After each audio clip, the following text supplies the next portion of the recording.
بسم اللہ الرحمن الرحیم۔ کہتے ہیں کہ ظلم ایک دن اپنے انجام کو ضرور پہنچتا ہے۔ حجاج بن یوسف ظلم کا دوسرا نام۔ بنو امیہ کا پالتو دہشت گرد، سینکڑوں صحابہ کرام اور تابعین اور تبع تابعین کو اور ہزاروں کی تعداد میں عام مسلمانوں کو بے دریغ شہید کرنے والا بنو امیہ کا پالتو دہشت گرد حجاج بن یوسف کون تھا، اور اس نے کون کون سے صحابہ کرام کو شہید کروایا، اور اس کا عبرتناک انجام کیا ہوا۔ اس کا نام ابو محمد حجاج بن یوسف بن حکم بن ابو عقیل ثقفی تھا۔ یہ طائف میں پیدا ہوا، وہیں اس کی پرورش ہوئی۔ حجاج بن یوسف طائف کے مشہور قبیلہ بنو ثقیف سے تعلق رکھتا تھا۔ حجاج بچپن سے ہی اپنے ہم جماعتوں پر حکومت کرنے کا عادی تھا۔ تعلیم سے فارغ ہو کر اس نے اپنے باپ کے ساتھ ہی تدریس کا پیشہ اختیار کیا، لیکن وہ اس پیشے پر قطعی مطمئن نہ تھا اور کسی نہ کسی طرح حکمران بننے کے خواب دیکھتا رہتا تھا۔ بالآخر وہ طائف چھوڑ کر دمشق پہنچا اور کسی نہ کسی طرح عبد الملک بن مروان کے ایک وزیر کی ملازمت حاصل کرنے میں کامیاب ہو گیا۔ وزیر نے جلدی ہی اس کی انتظامی صلاحیتوں کو بھانپ لیا اور اسے ترقی دے کر اپنی جاگیر کا منتظم مقرر کر دیا۔ ایک چیز جس کی وزیر کو ہمیشہ شکایت رہتی تھی، اس کی سخت گیری تھی، لیکن اس سخت گیری کی وجہ سے وزیر کی جاگیر کا انتظام بہتر ہو گیا تھا۔ اتفاق سے عبد الملک کو اپنی فوج سے سستی اور کاہلی کی شکایت پیدا ہو گئی اور اس نے ایک محتسب مقرر کرنے کا فیصلہ کیا۔ اسی وزیر نے حجاج کا نام پیش کیا، لیکن یہ وضاحت کر دی کہ آدمی سخت گیر ہے، اس لیے وہ اس کے افعال کے لیے جواب دہ نہیں ہوگا۔ اس طرح حجاج عبد الملک کی فوج میں شامل ہو کر اس حیثیت سے اس نے عبد الملک کی خوب خدمت کی اور اموی فوج اس سے دہشت کھانے لگی، یہاں تک کہ خود وزیر کا دستہ بھی اس کی سخت گیری کا شکار ہوا، حالانکہ وہ خود کئی سال انہی میں شامل رہا تھا۔ عبد الملک نے جب عراق پر حملہ کیا تو مصعب بن زبیر کے خلاف اس کی سخت اقدامات نے عبد الملک کو قائل کر دیا کہ حجاج اس کے کہنے پر کوئی بھی اقدام کر سکتا ہے اور اس کے لیے اخلاق و مذہبی حدود عبور کرنا کوئی مشکل نہیں۔ عبداللہ بن زبیر اس وقت مکہ میں پناہ گزین تھے اور عبد الملک کو ان کی حکومت ختم کرنے کے لیے کسی ایسے شخص کی تلاش تھی جو عبداللہ بن زبیر کا خاتمہ کر سکے۔ چنانچہ حجاج کو اس مہم کا ذمہ دار بنایا گیا۔ اس نے مکہ کی ناکہ بندی کر کے غذائی بحران پیدا کر دیا اور سنگ باری کی۔ جب شامی خانہ کعبہ کی حرمت یا عبداللہ بن زبیر کی اخلاقی اور درخواستوں کی وجہ سے ہچکچاتے تو حجاج خود سنگ باری کرتا تھا۔ اس مہم میں اس نے انتہائی صفاقی کا مظاہرہ کر کے عبداللہ بن زبیر کو شہید کر ڈالا اور ان کی لاش کو کئی روز تک پھانسی پر لٹکائے رکھا۔ عبداللہ بن زبیر حضرت ابوبکر صدیق رضی اللہ تعالی عنہ کی بڑی صاحبزادی سیدہ اسماء بنت صدیق کے صاحبزادے تھے۔ حجاج بن یوسف نے عبداللہ بن زبیر کو شہید کر دیا، ان کی لاش کو لٹکا دیا۔ تو نے آدمیوں کو حکم دیا کہ جا کر ابن زبیر کی ماں کو میرے پاس لے کر آؤ اور اس کو سر کے بالوں سے کھینچ کر لاؤ۔ جب وہ آدمی ابن زبیر کی والدہ سیدہ اسماء بنت صدیق کے پاس گئے اور جا کر ان سے کہا کہ آپ کے بارے میں حجاج بن یوسف کا یہ حکم ہے، تو آپ نے کہا کہ میں نہیں جاؤں گی، مجھے بالوں سے کھینچ کر ہی لے جاؤ۔ اب وہ لوگ سیدنا ابوبکر صدیق کی بیٹی کے ساتھ ایسی حرکت نہ کر سکتے تھے، چنانچہ حجاج بن یوسف خود غصے میں پھنکارتا ہوا اسماء بنت ابوبکر کے پاس آیا اور آ کر کہنے لگا کہ دیکھا میں نے تمہارے بیٹے کا کیا حشر کیا۔ تو اسماء بنت ابوبکر صدیق نے جواب دیا کہ تو نے میرے بیٹے کی دنیا تباہ کی، لیکن میرے بیٹے نے تیری آخرت کو تباہ و برباد کر دیا۔ یہ سن کر وہ غصے سے وہاں سے واپس پلٹ گیا۔ اس نے ہر اس شخص کو قتل کر ڈالا جس سے اموی اقتدار کے خلاف زبان کھولنے کی توقع کی جا سکتی تھی۔ اس کے مظالم نے عوام کے حوصلے پست کر دیے اور وہ اموی غلامی پر رضامند ہو گئے۔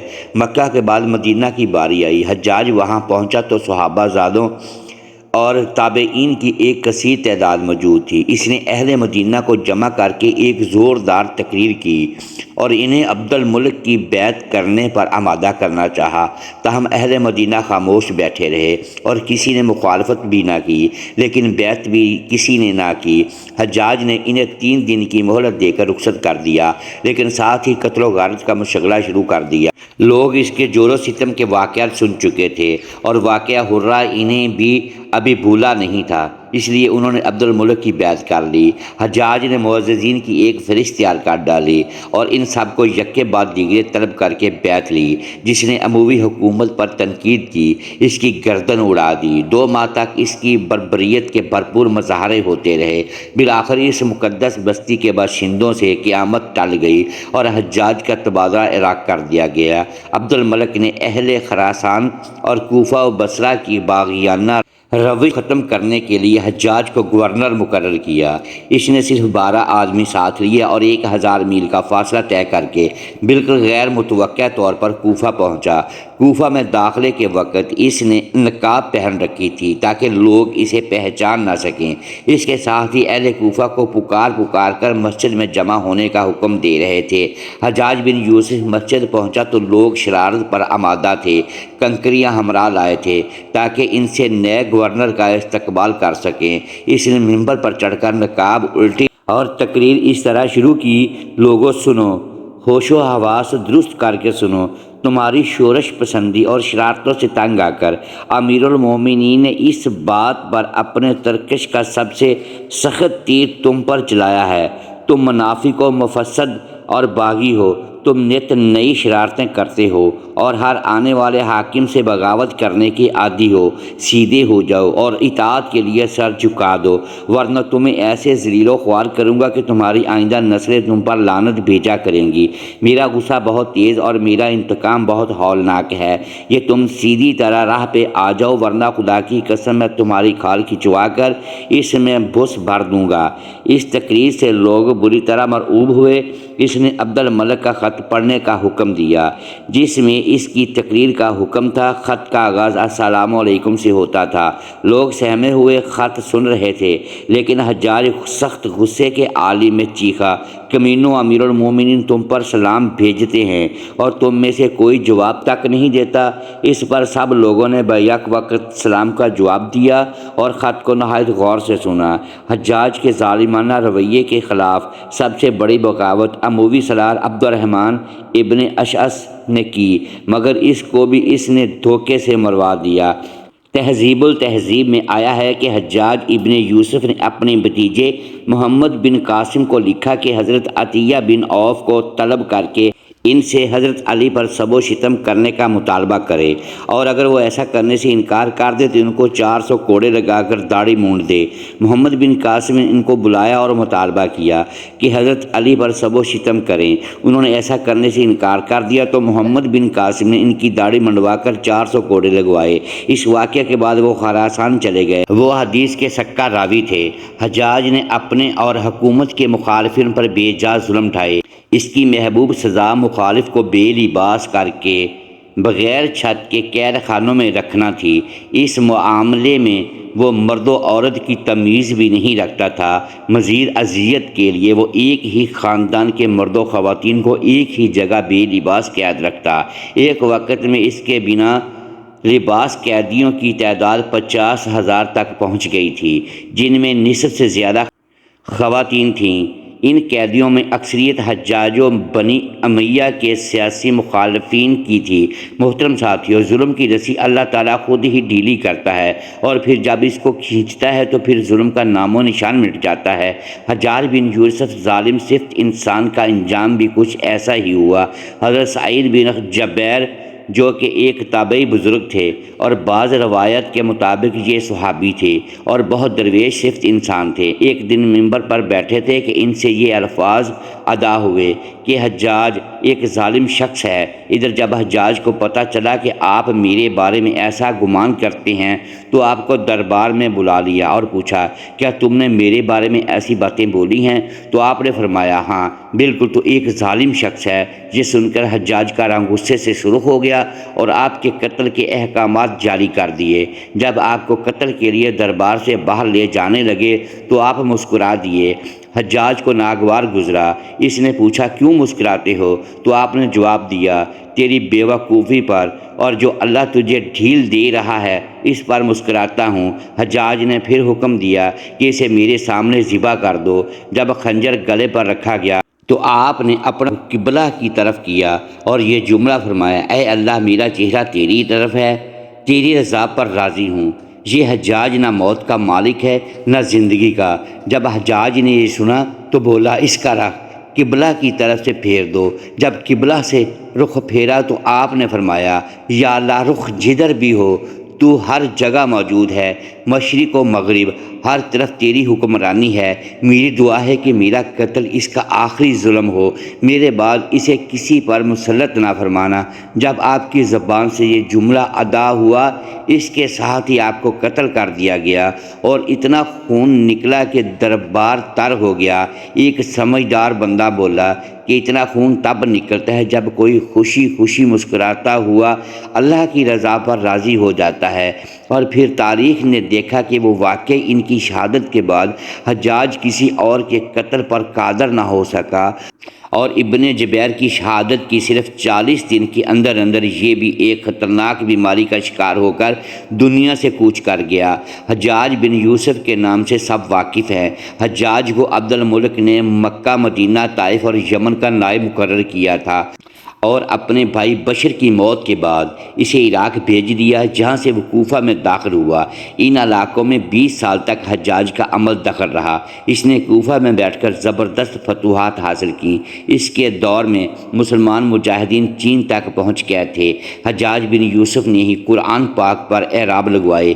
اللہ تعالیٰ نے اسے بڑی فصاحت و بلاغت اور شجاعت سے نوازا تھا۔ حجاج حافظ قرآن تھا، شراب نوشی اور بدکاری سے بچتا تھا۔ وہ جہاد کا دھنی اور فتوحات کا حریص تھا، مگر اس کی تمام اچھائیوں پر اس کی ایک برائی نے پردہ ڈال دیا تھا، اور وہ برائی کیا تھی؟ حجاج بہت ظالم تھا۔ اس نے اپنی زندگی میں ایک خون خوار درندہ کا روپ دھار رکھا تھا۔ ایک طرف موسیٰ بن نصیر اور محمد بن قاسم کفار کی گردنیں اڑا رہے تھے، اور دوسری طرف وہ خود اللہ کے بندوں، اولیاء اور علماء کے خون سے ہولی کھیل رہا تھا۔ حجاج نے 1,20,000 انسانوں کو بے قصور شہید کروایا۔ اس کے جیل خانوں میں ایک دن میں 80,000 قیدی ایک وقت میں ہوتے تھے، جن میں سے 30,000 عورتیں تھیں۔ اس نے جو آخری ناحق قتل کیا وہ عظیم تابعی اور زاہد و پارسا انسان حضرت سعید بن جبیر رضی اللہ تعالیٰ عنہ کا قتل تھا۔ ان کی شہادت کے بعد حجاج پر وحشت سوار ہو گئی تھی، وہ نفسیاتی مریض بن گیا تھا۔ حجاج جب بھی سوتا حضرت سعید بن جبیر اسی کے خواب میں آ کر اس کا دامن پکڑ کر کہتے، اے دشمن خدا، تو نے مجھے کیوں مروایا؟ میں نے تیرا کیا بگاڑا تھا؟ جواب میں حجاج کہتا ہے کہ مجھے اور سعید کو کیا ہو گیا ہے؟ اس کے ساتھ حجاج کو وہ بیماری لگی جسے زمردہری کہا جاتا ہے۔ اس میں سخت سردی کلیجے سے اٹھ کر سارے جسم پر چھا جاتی تھی۔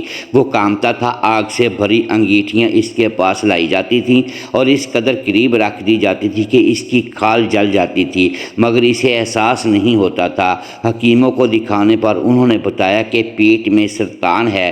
ایک طبیب نے گوشت کا ٹکڑا لیا اور اسے دھاگے کے ساتھ باندھ کر حجاج کے حلق میں اتار دیا۔ تھوڑی دیر بعد دھاگے کو کھینچا تو اس گوشت کے ٹکڑے کے ساتھ بہت عجیب نسل کے کیڑے چمٹے ہوئے تھے، اور اتنی بدبو تھی جو پورے 1 مربع میل کے فاصلے پر پھیل گئی۔ درباری اٹھ کر بھاگ گئے، حکیم بھی بھاگنے لگا۔ حجاج بولا، تو کدھر جاتا ہے؟ علاج تو کر۔ حکیم بولا، تیری بیماری زمینی نہیں آسمانی ہے، اللہ سے پناہ مانگ۔ حجاج جب مادی تدبیروں سے مایوس ہو گیا تو اس نے حضرت حسن بصری رحمۃ اللہ علیہ کو بلوایا اور ان سے دعا کی درخواست کی۔ وہ حجاج کی حالت دیکھ کر رو پڑے اور فرمانے لگے، میں نے تجھے منع کیا تھا کہ نیک بندوں کے ساتھ چھیڑ چھاڑ نہ کرنا، ان پر ظلم نہ کرنا، مگر تو باز نہ آیا۔ آج حجاج عبرت کا سبب بنا ہوا تھا، وہ اندر باہر سے جل رہا تھا، پھر بھی وہ کہتا تھا کہ اللہ 70 ماؤں سے بھی زیادہ اپنے بندے کو چاہتا ہے، مجھے بھی معاف کر دے گا۔ تو حسن بصری فرمانے لگے، کیا تو یہ چاہتا ہے کہ دنیا بھی اپنی مرضی کی گزارے اور آخرت بھی تجھے تیری مرضی کی مل جائے؟ حضرت بن جبیر رضی اللہ تعالی عنہ کی وفات کے 40 دن بعد ہی حجاج کی بھی موت ہو گئی تھی۔ جب دیکھا کہ بچنے کا امکان نہیں تو قریبی عزیزوں کو بلایا جو بڑی کراہٹ کے ساتھ حجاج کے پاس آئے۔ وہ بولا میں مر جوں تو جنازہ رات کو پڑھانا اور صبح ہو تو میری قبر کا نشان بھی مٹا دینا، کیونکہ لوگ مجھے مرنے کے بعد قبر میں بھی نہیں چھوڑیں گے۔ اگلے دن حجاج کا پیٹ پھٹ گیا اور اس کی موت واقع ہوئی۔ اور اللہ ظالم کی رسی دراز ضرور کرتا ہے، لیکن جب ظلم سے حساب لیتا ہے تو فرشتے بھی خشیت الہی سے کانپتے ہیں، عرش ہل جاتا ہے۔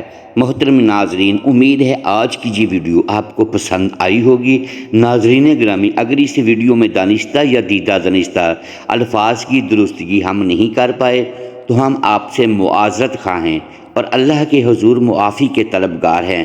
محترم ساتھیوں، ویڈیو کو لائک کیجیے اور اپنے اس چینل کو سبسکرائب لازمی کیجیے اور بیل آئیکن پریس کر دیں تاکہ ہر نئی آنے والی ویڈیو آپ تک بر وقت پہنچ سکے اور ہماری حوصلہ افزائی ہوتی رہے۔ شکریہ، اللہ حافظ۔